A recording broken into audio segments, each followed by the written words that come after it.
Oggi è il 21 settembre, che è il giorno dopo del 20 settembre, che era il giorno prefissato per il famoso evento dell'Area 51, ovvero quello che voleva che tanta più gente possibile andasse ad entrare compulsivamente dentro questa area segreta, che alla fine non è più segreta da un pezzo, per andare a scoprire appunto gli alieni e tutte quelle cose che potevano essere immaginate presenti all'interno.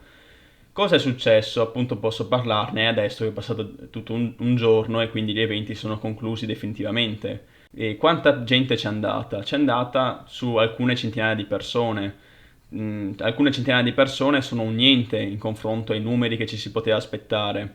Ovviamente nessuno si aspettava che tutti esattamente gli iscritti partecipassero all'evento, però comunque gli stessi partecipanti, molti di questi hanno detto che è stato un flop, appunto. Ci si aspettava alcuni, cioè almeno un migliaio di persone, insomma, e per renderlo almeno nelle loro idee un ipotetico Woodstock degli alieni. È stato un flop, il perché dopo potrei ipotizzarlo, lo dirò dopo, però prima volevo concentrarmi su: aveva senso calcare così tanto la mano su questa notizia, che alla fine non era una vera notizia, e dare così tanto eco mediatico a questa roba?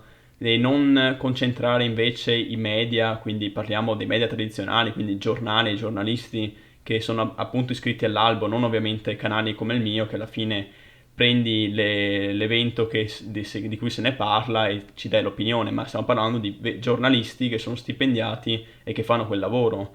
E aveva così senso enfatizzare così tanti numeri? E vorrei anche stimare una cosa, che la cara Repubblica ha addirittura sbagliato il nome di Naruto, ha scritto Maruto, a meno che adesso non abbia già corretto l'articolo. Trascuratezza assoluta di questi giornalisti che scrivono questo genere di articoli, che secondo me sono quelli terziari. No, c'è l'articolo di prima pagina, quello di seconda, e poi ci sono questi che magari restano comunque sul web e basta, e non vengono nemmeno stampati nel giornale ufficiale, e quindi sono giornalisti lasciati con poche informazioni, magari poca voglia di fare, e spesso fanno anche errori ortografici oppure non sanno di cosa parlano.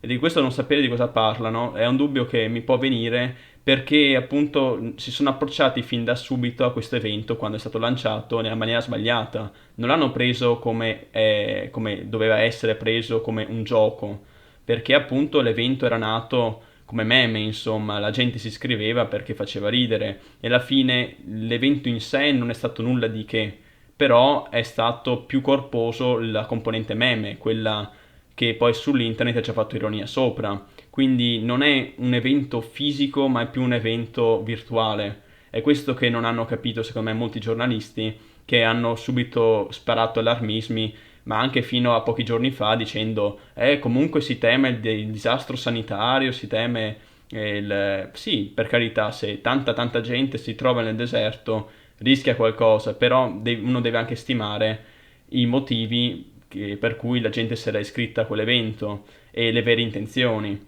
E quindi adesso passiamo alla parte perché c'è andata così poca gente. Perché ovviamente tutti gli europei, è raro che qualcuno ci abbia voglia di prendersi un aereo fino all'America per poi andare solo a fare quella roba là, oppure presumibilmente principalmente quella roba là.